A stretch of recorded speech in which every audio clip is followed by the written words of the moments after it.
Hi friends, welcome back to our channel. ఇంకా ఈ vlog వచ్చేసి ఇంకా రేంజ్ అటాచ్మెంట్కి మాకు ఇంకా ముగిసిపోయిన డే అనమాట. ఇంకా ఎండింగ్కి అయితే వచ్చేసినాము. సో మార్నింగ్ సార్ వాళ్ళకి అట్లా సన్మానం చేసేసి ఇంకా విజయవాడకి అయితే బయలుదేరిపోయినాం అనమాట. వాళ్ళు చేసే సర్వీస్కి కానీ మమ్మల్ని చూసుకున్న దీనికి కానీ నిజంగా చాలా సాక్రిఫైసెస్ చేస్తారు. డిపార్ట్మెంట్లో ఉండడం అనేది చాలా కష్టం. మేము వెళ్ళిన తర్వాతే మాకు అర్థమైంది ఎంత వర్క్ ఉంటుందా అని. నిజంగా చాలా గ్రేట్ అనమాట. ఒక డిపార్ట్మెంట్లో ఉండి అన్నీ హ్యాండిల్ చేస్తూ అన్నీ చూసుకోవడం అనేది. సో ఇంకా ఇదనమాట ఈ వ్లాగ్లో మీరు ఏమేమి చూడొచ్చు అంటే, ఇంకా రేంజ్ అటాచ్మెంట్కి బాయ్ బాయ్ చెప్పేసి ఇంకా విజయవాడకి అయితే బయలుదేరిపోయినాం. వెళ్ళే రోజు అయితే అస్సలు వెళ్ళబుద్దే కాలేదు, కానీ వెళ్ళక తప్పదు కదా. సో ఇక్కడ సార్ వాళ్ళు ఏం చెప్తుంది చూడండి, అంటే వస్తే కానీ ఇక్కడికి వస్తే పక్క ఆఫీసర్స్ అయ్యి రావాలని చెప్తున్నారు.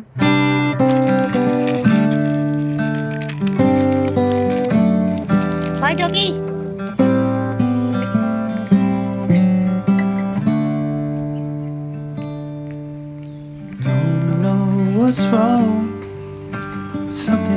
వెళ్దామా సార్? మనుషులకి కాలే మీకు మీకు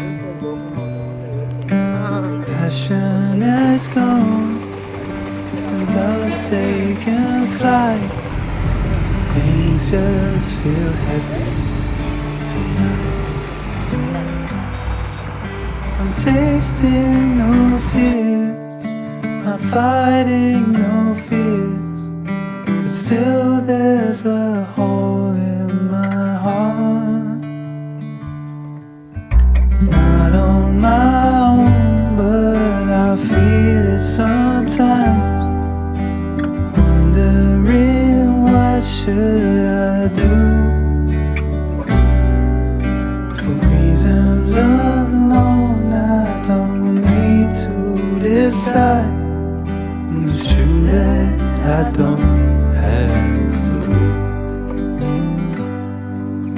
I'm tasting no tears, I'm fighting no fears, but still there's a hole in my heart. I'm wasting no time. ఇంతకీ విజయవాడ ఎందుకు వస్తున్నామో చెప్పలేదు. ఏంటంటే కానీ మాది వచ్చేసి ఆంధ్ర అనమాట. సో నేను చదువుతున్నది తెలంగాణలో కదా. సో ఆంధ్రాలో ఫారెస్ట్రీ కాలేజ్ అనేది లేదు. దాన్ని ఒకటి మన ఆంధ్రాలో కూడా పెట్టాలి అనే దీంతో పవన్ కళ్యాణ్ గారు ఇప్పుడు మనకు ఎన్విరాన్మెంటల్ మినిస్టర్ కదా ఆంధ్రప్రదేశ్లో. సో వాళ్ళకు ఒక మెమొరాండం ఇచ్చి ఆంధ్రాలో కూడా ఒక ఫారెస్ట్రీ కాలేజ్ నిర్మిద్దాం అనే దీంతో అక్కడ ఆఫీస్కి అయితే వెళ్ళి ఒక మెమొరాండం అయితే ఇవ్వడానికి అయితే వెళ్ళాం అనమాట. అది ఫస్ట్ థింగ్. ఇంకా నెక్స్ట్ మా పేరెంట్స్ వచ్చినాయి కదా, అమ్మ వాళ్ళు వీళ్ళంతా కూడా టెంపుల్స్ ఇవన్నీ చూడాలనే దీంతో గుడికి వచ్చిందనమాట. సో ఏంటంటే కానీ ఇప్పుడు బైఫర్కేషన్ అయినప్పుడు తెలంగాణ ఆంధ్ర వాళ్ళకి ఏంటంటే కానీ ఒక 10 ఇయర్స్ ఇది ఉన్నిందనమాట. అంటే ఆంధ్ర వాళ్ళు కూడా జాయిన్ అవ్వచ్చు అక్కడ తెలంగాణలో మా కాలేజ్లోనని. కానీ ఇంకా అది అగ్రిమెంట్ అయిపోయిన తర్వాత ఇంకా ఆంధ్ర వాళ్ళకి ఛాన్స్ ఉండదనమాట. అక్కడ కూడా 5 సీట్స్ మాత్రమే ఉంటాయి తెలంగాణలో ఫారెస్ట్రీ కాలేజ్లో, మా కాలేజ్లో సీట్స్. సో ఆంధ్రలో ఎందుకు ఉండకూడదు, ప్రతి ఒక్క స్టేట్లో ఉన్నది కదా, మన దాంట్లో లేదు కాబట్టి ఒకటి పక్కా ఉండాలి అనే దీంతో మేమైతే ఒక మెమొరాండం అయితే ఇచ్చినామన్నమాట. సో ఇంకా ఇచ్చేసిన తర్వాత ఇంకా నైట్ అట్లా టెంపుల్కి ఇవంతా వెళ్దామని వెళ్ళిపోయినామన్నమాట. సో ఇక్కడ మీరు చూడొచ్చు విజయవాడ అయితే చాలా బాగుంది. అమ్మవారి టెంపుల్ కావచ్చు, ఇంకా కృష్ణా రివర్ కావచ్చు, ఇవంతా కూడాను. ఇక్కడ మీరు ఆటో డ్రైవర్ వాళ్ళు కూడా ఎంత మంచిగా మాట్లాడుతున్నారంటే అంత ఇన్ఫర్మేషన్ అంతా ఎంత బాగా ఎక్స్ప్లెయిన్ చేస్తుండ్రో. ఇక్కడ చంద్రబాబు నాయుడు వాళ్ళది, సీఎం చంద్రబాబు నాయుడు గారిది ఇల్లు కూడా చూపించినారనమాట. అక్కడ నది ఒడ్డున అటు సైడ్ ఉండిందంట. ఇంకా ఇక్కడ రివర్ గురించి మనం చెప్పినట్టయితే కానీ కృష్ణా రివర్ గురించి ఇది ఎక్కడ ఒరిజినేట్ అవుతుందంటే కానీ మహారాష్ట్రలోని మహాబలేశ్వర్ దగ్గర ఎలివేషన్ ఎంతంటే కానీ 1340 మీటర్స్ ఎలివేషన్ దగ్గర ఇది ఒరిజినేట్ అవుతుంది అనమాట. కృష్ణా రివర్ అనేది ఎంత ట్రావెల్ చేస్తుందంటే కానీ మహారాష్ట్ర నుంచి బే ఆఫ్ బెంగాల్ వరకు ఎక్కడ కలుస్తుంది అంటే హంసలదీవి ఆంధ్రప్రదేశ్లోని హంసలదీవి అనే ప్లేస్లో ఈ యొక్క నది అనేది బే ఆఫ్ బెంగాల్లో కలిసిపోతుంది. ఎంత ట్రావెల్ చేస్తుంది అంటే 1400 కిలోమీటర్స్ ట్రావెల్ చేస్తుంది. ఏ స్టేట్స్ పాస్ అవుతాయి అంటే కానీ మహారాష్ట్ర, కర్ణాటక, తెలంగాణ, ఆంధ్రప్రదేశ్. మేజర్ ట్రిబ్యూటరీస్ ఏవేవి అంటే కానీ కృష్ణా రివర్కి తుంగభద్ర, భీమా. ఇంకా అదర్ ట్రిబ్యూటరీస్ చెప్తున్నట్టయితే కానీ గతప్రభ, మలప్రభ, మూసి, కొన్య, వీణ, ఇలా వేరే వేరే ట్రిబ్యూటరీస్ అంటే ఉపనదులు అన్నీ కలిసి ఈ యొక్క నది అనేది ఫామ్ అవుతుందన్నమాట. ఇది ఇండియాలోనే one of the longest river అనమాట. మొత్తం ఏరియా ఎంత కవర్ చేస్తదంటే గానీ 2,59,000 స్క్వేర్ కిలోమీటర్స్ ఏరియా కవర్ చేస్తది. అంటే 8% of the total land area అనేది ఈ యొక్క రివర్ అనేది కవర్ చేస్తదనమాట. సో, ఇదనమాట ఈ యొక్క కృష్ణా రివర్ గురించి ఇన్ఫర్మేషన్ అంతాను. ఇంకా ఇక్కడ మీరు చూడొచ్చు ఇలా ఐలాండ్స్ ఇవంతా ఉన్నిందనమాట. ఏ లెక్కలో వచ్చింటుందో మొత్తం ఆవిడ కష్టం అయిపోయింటుంది కదా నాన్న మీకు. ఇక్కడ ఆటో ఏం చెప్తున్నానంటే వరదలు వచ్చినప్పుడు అక్కడ బ్రిడ్జ్ ఉంది కదా, అక్కడ హైట్ వరకు వచ్చేసినంత వాటర్ అనేది. సో మీరు ఇక్కడ చూడొచ్చు అంత హైట్ వరకు వాటర్ అనేది ఉన్నిందంట వరదలు వచ్చినప్పుడు. ఇంకా అమ్మవారి దర్శనం చేసుకున్న తర్వాత ఇంకా మా రిటర్న్ జర్నీ హైదరాబాద్కి అయితే వెళ్ళిపోయినాం అనమాట. హైదరాబాద్లో వచ్చేసి ఒక 2 డేస్ ఉన్నింటిమి రిలేటివ్స్ వాళ్ళ ఇంట్లో.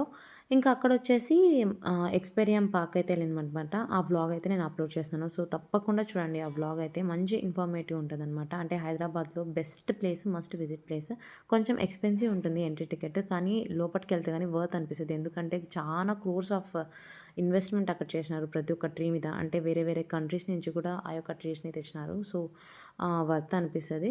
సో ఆ వ్లాగ్ అయితే కానీ నేను పిన్ చేస్తాను. సో తప్పకుండా చూడండి. ఎక్స్పీరియం పార్క్ అనేది హైదరాబాద్లో ఉంటే కానీ మస్ట్ విజిట్ ప్లేస్ అనమాట. చాలా ఇన్ఫర్మేషన్ అనేది ట్రీస్ గురించి అయితే మనకు తెలుస్తుంది.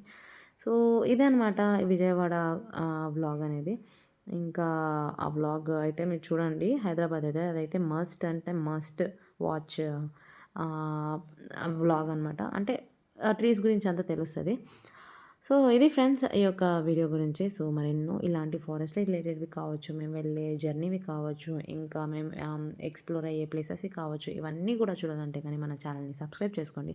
సో అప్పుడే మీకు మేము ఎటు వెళ్తామో అవన్నీ వ్లాగ్స్ అనేవి మీకు అప్డేట్లో ఉంటుంది అనమాట. ఇంకా మీకు ఇది యూస్ఫుల్ అనిపిస్తే కానీ, ఇన్ఫర్మేటివ్ అనిపిస్తే కానీ ఎవరికైనా షేర్ చేయండి. అంటే ఫారెస్ట్రీ చదువుతున్న స్టూడెంట్స్కి కావచ్చు, రిలేటెడ్ నేచర్ రిలేటెడ్ ఉన్న పీపుల్స్కి కావచ్చు, వాళ్ళకి షేర్ చేయండి, యూస్ఫుల్ అనిపిస్తుంది. ఇది ఫ్రెండ్స్ ఈ యొక్క వ్లాగ్స్ గురించి. Thanks for watching. ఇంకా ఇక్కడ నుంచి అంతా చూడొచ్చు అనమాట విజయవాడ ప్లేసెస్ మేము చూసినవి ఇవంతా కూడా. ఇంకా మా నాన్న కృష్ణా రివర్ గురించి కొంచెం ఎక్స్ప్లెయిన్ చేస్తుంటే ఇక్కడ చూడొచ్చు మీరు. ఈరోజు మనము ప్రకాశం బ్యారేజ్ దగ్గర ఉన్నాము. కృష్ణానది పరవళ్ళు తక్కుతూ మన మచిలీపట్నం వైపు వెళుతుంది. ఈరోజు 11th అక్టోబర్ 11వ తేదీ అక్టోబర్ 2025 సంవత్సరము. ఈరోజు వరకు సుమారుగా 2200 టీఎంసీలు ప్రకాశం బ్యారేజ్కి కిందికి దిగువకి ప్రవాహము పోయింది. ఎంత అంటే 2200 టీఎంసీలు మన ప్రకాశమునికి కిందికి దిగువన పోయింది. ఇంకా దగ్గర బహుశా ఇంకా 2 monthsలో ఇంకా దగ్గర ఒక 500 టీఎంసీలు ఈ సంవత్సరము మన బంగాళాఖాతంలోకి కలిసిపోతుంది.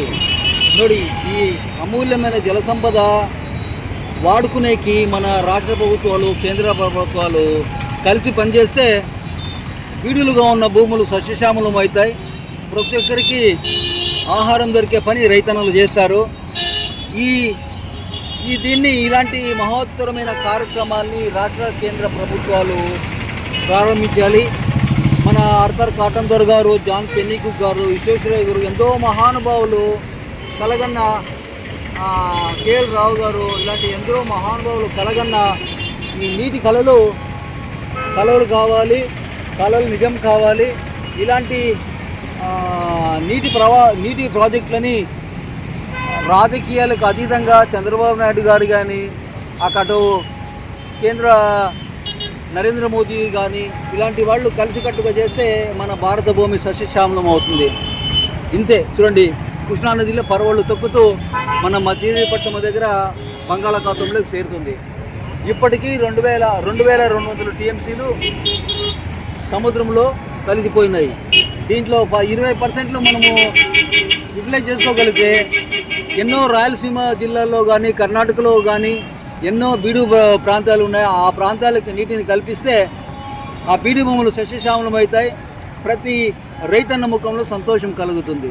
ఇంతే స్నేహితులారా, నమస్తే. ప్రకృతి పరమాత్మ, జల్వే జీవాత్మ.